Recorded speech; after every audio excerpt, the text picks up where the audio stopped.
얼마 전에 예술에 대한 이야기를 하다가요, 앤디 워홀에 대한 이야기를 하게 되었습니다. 저는요, 앤디 워홀의 그림들이 예쁘지는 않아도 예술작품으로 아름답다고 인정받는다고 얘기했는데요. 그러자 저의 지인은 앤디 워홀의 그림은 예쁘잖아 라고 얘기했습니다. 그 뭐였지? 마릴린 먼로? 이거 되게 예쁘던데? 그래서 저는 다시 물었죠. 그러면 마오쩌둥이나 체게바라는? 네, 그러고 보면요, 예술에서 이야기하는 아름다움은 좀 우리가 얘기하는 아름다움과는 모순적인 관계를 가지고 있는 것 같아요. 예를 들어 마크 로스코라는 화가가 있는데요, 이 사람은 단색화를 그리거든요. 그런데 이게 아름답다고 합니다. 또 미술책의 단골로 등장하는 마르셀 듀샹이라는 작가의 작품인 샘도 일각에서는 아름다운 작품으로 평가되죠. 네, 도대체 왜 예술계에서는 안 예쁜 작품을 아름답다고 말할까요? 예술은 아름다움과는 뗄래야 뗄 수 없는 관계인데요. 앞서서 이야기한 몇 가지의 작품들을 살펴보면 아름다움은 꼭 눈에 보기에 예쁜 것만은 아니다 라고 말할 수 있겠네요. 근데 이게 맞을 수 있다고 생각되는 부분은요, 실제로 우리가 뭔가 아기를 향한 엄마의 그런 끝없는 사랑이나 아니면 친구 간의 절친한 우정, 이런 것들도 굉장히 아름답다고 얘기하잖아요. 그것만 본다면은 시각적인 것이 꼭 아름다움의 전부는 아닌 것 같습니다. 네, 이렇게 시각에만 제한하지 않고 아름다움을 광범위하게 생각하는 것은 서양에서는 당연한데요. 이것을 처음으로 주장한 학자가 있는데 그 사람이 바로 아리스토텔레스입니다. 아리스토텔레스는 고대 그리스의 철학자로 플라톤의 오래된 제자이자 알렉산더 대왕의 스승입니다. 플라톤과 더불어 고대 그리스의 가장 영향력 있는 학자이기도 하죠. 아리스토텔레스는 학문에 체계를 부여하는 것으로도 굉장히 유명한데요, 아름다움도 체계적으로 말하기도 했습니다. 아리스토텔레스는 굉장히 많은 저작을 남겼는데요, 그 중에서 두 부분에서 아름다움에 대해서 이야기한 부분이 있습니다.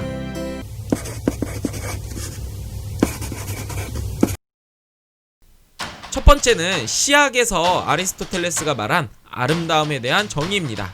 그는 시학에서 다음과 같이 이야기하는데요, 아름다운 것은 생물이든 여러 부분으로 구성되어 있는 사물이든 간에 그 여러 부분의 배열에 있어 일정한 질서를 가지고 있어야 할 뿐 아니라 일정한 크기를 가지고 있지 않으면 안 된다. 여기서 말하는 크기와 질서는요, 인식이 가능한 어떠한 정도를 이야기하고 있습니다. 네, 그것이 생물이든 아니면 사물이든 어떠한 정신이든 간에 인식이 가능할 만한 그런 질서를 가지고 있어야 된다고 이야기를 하고 있고요. 이 질서는요, 균형과 비례, 논리 같은 것들을 이야기할 수 있습니다. 그래서 이러한 것들이 이루어졌을 때에만 이것에 대한 질서가 있고 또 이 질서를 인식할 수 있다고 이야기하는 것이죠. 네, 또한 크기에 있어서도 이것이 너무 크면은 우리 눈에 한눈에 들어오지 않고요, 또 너무 작으면은 그것을 자세히 살펴볼 수 없기 때문에 크기에 있어서도 인식할 수 있을 만한 적당한 크기가 있어야 된다고 이야기하는 것이죠. 한마디로 아리스토텔레스가 이야기하는 아름다움이란 인식할 수 있을 만한 질서와 또 크기를 가지고 있어야 된다고 이야기합니다.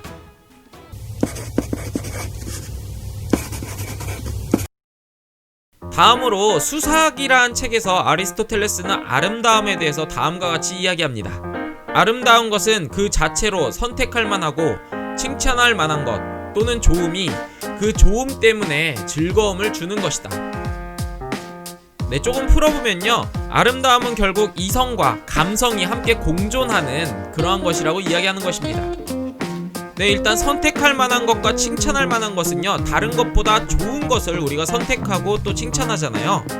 이것은요, 어떠한 사물이나 생명이나 아니면 지식이나 이러한 것들의 가치를 부여하고 그 가치를 비교했을 때 가치가 더 높은 것, 그것을 좋은 것이라 생각하고 그것을 택하는 것, 이것은 바로 이성적인 활동입니다.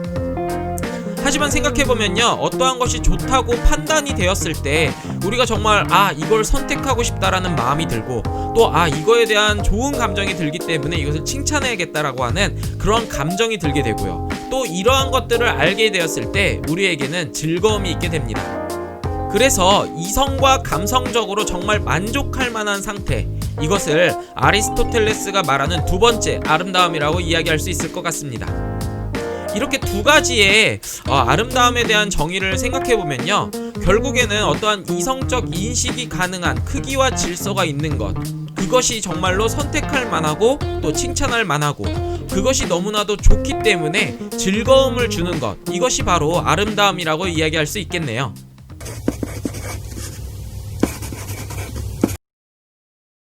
이것을요, 현대예술에 한번 적용해 보도록 할게요. 우리가 현대예술을 처음 해봤을 때는 이게 어떠한 내용인지 전혀 알 수가 없습니다. 그래서 우리가 골똘히 생각하고 이게 왜 아름답지? 왜 예술작품이지? 이러한 생각을 하게 되죠. 그러다가 그 현대예술 작품에 대한 설명을 듣게 되고, 또 작가가 어떠한 배경에서 이것을 만들었는지, 그리고 이것이 어떠한 의미를 내포하고 있는지를 알게 되면은, 이것이 정말로 작품이라는 것으로서 가치가 있구나 라는 것을 알게 되고, 우리 사회에 그리고 나의 삶에 정말로 적용이 될 만한 것이구나 라는 것을 알게 됩니다. 그때 그 인식, 그리고 이 작품이 좋다는 것을 내가 깨달았을 때에 느끼는 즐거움이 있다는 것이죠. 그것이 바로 아름다움을 인식하는 단계입니다. 이 때문에 우리는요, 시각적으로 그것이 예쁘지 않더라도 아름답다 라고 이야기할 수 있는 것 같습니다. 아리스토텔레스가 정의한 아름다움 때문에 우리는 단순히 시각적인 것에만 머무르는 것이 아니고, 다른 여러한 의미적으로 또한 지각적 인식에 의해서 그것이 아름답다고 이야기할 수 있는 것입니다. 네, 마치 처음에 이야기했던 앤디 워홀의 마오쩌둥이나 아니면 체게바라, 이러한 그림들이 보기에는 예뻐 보이지 않지만 이것은 정말 아름답다 라고 이야기할 수 있는 것과 마찬가지이죠.